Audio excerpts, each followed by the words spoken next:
So ఇప్పుడు ఈ చికెన్ని చాలా చిన్న పీసెస్గా కట్ చేసుకోవాలన్నమాట. ఎందుకంటే చికెన్ పాప్కార్న్ చేసేటప్పుడు అందులో ఫ్లోర్ని కూడా మిక్స్ చేస్తాం కాబట్టి అప్పుడు వాటి సైజ్ అనేది పెరుగుతాయన్నమాట.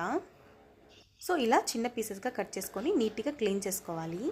ఇలా నీట్గా క్లీన్ చేసుకున్నటువంటి ఈ చికెన్లో టేస్ట్కి సరిపడిన సాల్ట్, మీ స్పైసీనెస్కి తగినంత కారం, 1 టేబుల్ స్పూన్ దాకా అల్లం వెల్లుల్లి పేస్ట్, 1/2 టేబుల్ స్పూన్ దాకా మిరియాల పౌడర్, 1/2 లెమన్ని స్క్వీజ్ చేసుకొని యాడ్ చేసుకోవాలి. ఇలా ఇవన్నీ యాడ్ చేసుకున్న తర్వాత అన్నీ కలిసేలాగా మంచిగా ఇలా మిక్స్ చేసుకోవాలి. ఇలా మంచిగా మిక్స్ చేసుకున్న తర్వాత ఫ్రిడ్జ్లో కానీ బయట కానీ 1 గంట పాటు దీన్ని మ్యారినేట్ చేసుకోవాలి. సో మనం ఈ చికెన్ని ఎంత ఎక్కువసేపు మ్యారినేట్ చేసుకుంటామో చికెన్ పాప్కార్న్ అనేది అంత జ్యూసీగా సాఫ్ట్గా వస్తుందన్నమాట. సో ఇలా మ్యారినేట్ చేసేసుకున్న తర్వాత ఈ చికెన్ పాప్కార్న్లోకి కోటింగ్ అనేది ప్రిపేర్ చేసుకుందాం. దీనికోసం ఒక బౌల్లో కానీ ప్లేట్లో కానీ ఒక 2 కప్స్ దాకా మైదాని యాడ్ చేసుకోవాలి. ఇలా మైదా పిండిని యాడ్ చేసుకున్న తర్వాత కొంచెం సాల్ట్, 1/2 టేబుల్ స్పూన్ దాకా మిరియాల పౌడర్ అండ్ అలాగే కొంచెం కారంని కూడా యాడ్ చేసుకొని మంచిగా మిక్స్ చేసుకోవాలి. నేను ఇక్కడ వచ్చేసి 1/2 కేజీ దాకా చికెన్ని తీసుకున్నానని చెప్పాను కదా. సో నాకు ఇక్కడ వచ్చేసి 1/2 కేజీ చికెన్కి ఒక 2.5 కప్పు దాకా మైదా అయితే పర్ఫెక్ట్గా సరిపోయింది. ఇలా మైదా పిండిని మంచిగా మిక్స్ చేసుకున్న తర్వాత మనం ముందుగా ప్రిపేర్ చేసుకున్నటువంటి చికెన్ పీసెస్ని ఫ్లోర్ తోటి ఫస్ట్ అయితే డస్ట్ చేసుకోవాలి. ఇలా చికెన్ పీస్ని మైదా తోటి కోట్ చేసుకోవాలి. ఇలా ఒక్కొక్క చికెన్ పీస్ని రబ్ చేస్తూ మైదాతోటి కోటింగ్ ఇవ్వాలి. ఇలా చికెన్ పీస్ని రబ్ చేస్తూ కోటింగ్ ఇచ్చినట్లయితే చికెన్ పాప్కార్న్ అనేది లేయర్స్ లాగా వస్తాయన్నమాట.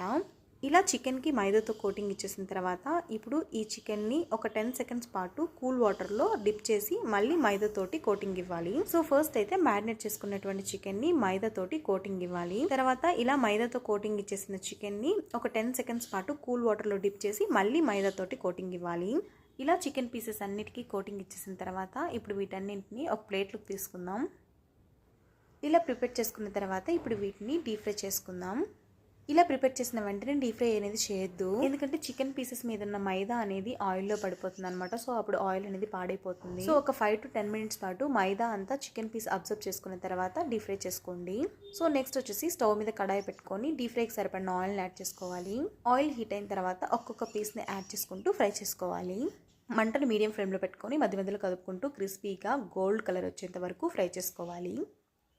ఇలా గోల్డెన్ కలర్ వచ్చేసిన తర్వాత ఇప్పుడు వీటిని పక్కకు తీసుకొని నెక్స్ట్ బ్యాచ్ కింద మళ్ళీ వేసుకోవాలి.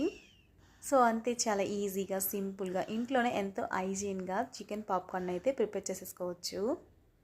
సో మీరు కూడా తప్పకుండా ఇలా ఒకసారి చికెన్ పాప్కార్న్ని ట్రై చేసి చూడండి, మీకైతే డెఫినెట్గా నచ్చుతుంది. సో చూసారా, అవుటర్ లేయర్ క్రిస్పీగా లోపల సాఫ్ట్గా చాలా అంటే చాలా బాగా వచ్చింది.